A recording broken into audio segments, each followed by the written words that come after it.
Hello and welcome to Efficient Frontier Portfolios, a study of asset allocation strategies for maximizing returns versus risk. This video is copyright 2013, kidsavingsAccount.info, all rights reserved. Having said that, why don't we get started? So, what are efficient frontier portfolios? Well, first, an efficient frontier portfolio attempts to offer the maximum amount of expected return per unit of risk taken. Return is in terms of percent gain or loss, and unit of risk is typically measured in terms of standard deviation.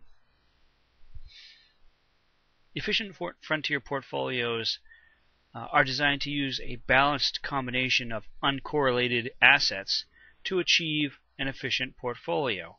In other words, what is the maximum amount of return for each level of risk assumed in making an investment? The best efficient frontier portfolios are combined with a fixed return or low risk asset to achieve an optimal return risk frontier profile for all risk levels. And you'll see why that's important in a minute. Lastly, it's important to recognize one of the weaknesses of efficient frontier portfolios is they do not guarantee any specific results. They are merely a projection of expected returns based on historical data. And there's always risks in using historical data to attempt to predict future results. So, how is an efficient portfolio typically put together? Well, basically it's done by taking an analysis of several assets, stocks, mutual funds, ETFs, all kinds of assets are available today. And what you do is you compare the day-to-day or month-to-month returns on these assets, both against itself on a day-to-day basis, and you compare it also with each other, how they perform together or apart. And what you might do is you might have anywhere from, say, 8 to 30 assets that you put together in a portfolio, depending on how much you have to invest. And you need certain information from each asset. For example, you need the expected return of each asset and the standard deviation of each asset. But beyond that, you also need to have what's called the covariance between assets.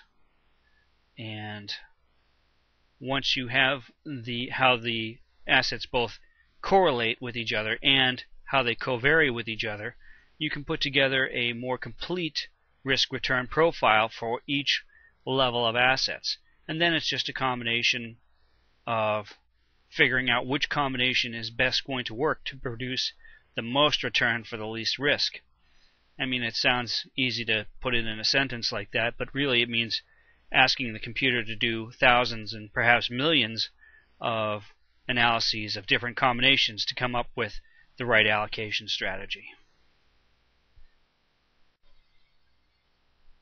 Basically, when you ask the computer to grind through all these calculations, what it is doing is testing what the performance is going to be between several assets all at once. And an asset on the chart might have a return over here or over there or over there in various places on the chart between risk standard deviation and R expected return, or E sub R expected return. And generally what you would see is assets return risk profile down and to the right of the graph. So the bottom right corner of the graph is where you tend to see those assets performance rate relative to where the curve is.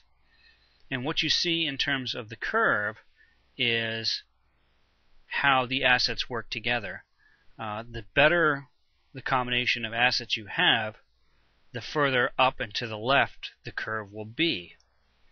And what you will note about this efficient portfolio is that there are no individual assets will ever appear above and to the left of the curve. No individual asset will ever perform there, because if it did, the efficient portfolio isn't as efficient as that asset. You would simply just buy that asset, invest 100% in that, and forget about the rest of the assets entirely. But that never happens. It's a mathematical impossibility. So basically what you need to know is that all portfolios, and their different asset allocations at each different point on the curve, but all efficient optimal portfolio combinations are basically represented by this blue line that you see on the chart. Of course, one of the things you run into when creating an efficient portfolio of risky assets is, well, what if your client or you want a portfolio that offers a 6% risk of standard deviation? What do you do for them? You don't have a portfolio on your chart that satisfies that client. So what do you do to solve that problem? What do you do to be able to offer an portfolio basket or an investment allocation strategy to a client that wants a lower risk profile?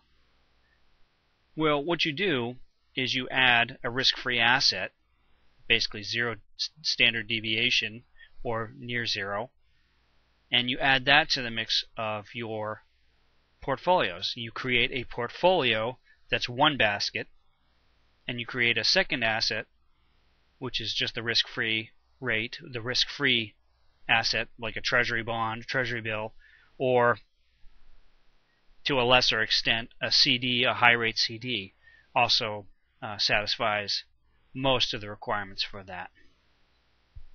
And what you end up with is an even more efficient portfolio. You end up with a graph, a line that offers more investment possibilities above and to the left of your solo efficient portfolio curve. So let's take a look at what that looks like. So as you might imagine, a risk-free asset or a CD would appear to have a standard deviation of 0. It's offering a fixed return. That's why they call it a fixed return asset. It's got 0 standard deviation. If you hold the asset to maturity, it's going to return whatever they tell you the specified rate is. On the graph, we've shown 3 possibilities. A situation where there's a CD or a treasury offering a 3% yield. That typically has been where the risk-free asset return has been, at least in my lifetime, up until the financial crash of 2008-2009, where basically all risk-free rates dropped almost to 0. But historically, it's been somewhere close to 3%. The second line, the yellow line that you'll see in the graph, offers about a 1.35% return for that's a typical high-rate CD of intermediate term that you could get today. Probably, I think you'd probably be looking at a 5-year CD at this point to get that sort of return. And the red line is a 0.25%, which is basically where the Fed funds rate is today for a short-term 3-month Treasury bill. But the important thing to note is that now, by offering a combination of X number of percent allocated to the risk-free asset and the rest of the investment capital allocated to whatever the efficient portfolio is, you can now offer any combination of risk and reward profiles between your curve and the 0 point of risk standard deviation. And that's represented by either the green, yellow, or red line, depending on which risk-free asset you're able to offer. The better the better risk-free rate that you're able to offer your client or yourself, the better your efficient portfolio profile is. Again, anything up and to the left on the curve is better. As you can see, the highest yielding, the 3% yielding risk-free asset offers the best return, but you wouldn't be able to find that today. You might only be able to find 1 or 1.5% on a high-rate CD today. So let's do a quick recap of what we've learned. Efficient portfolios theoretically produce the maximum expected return for each level of risk.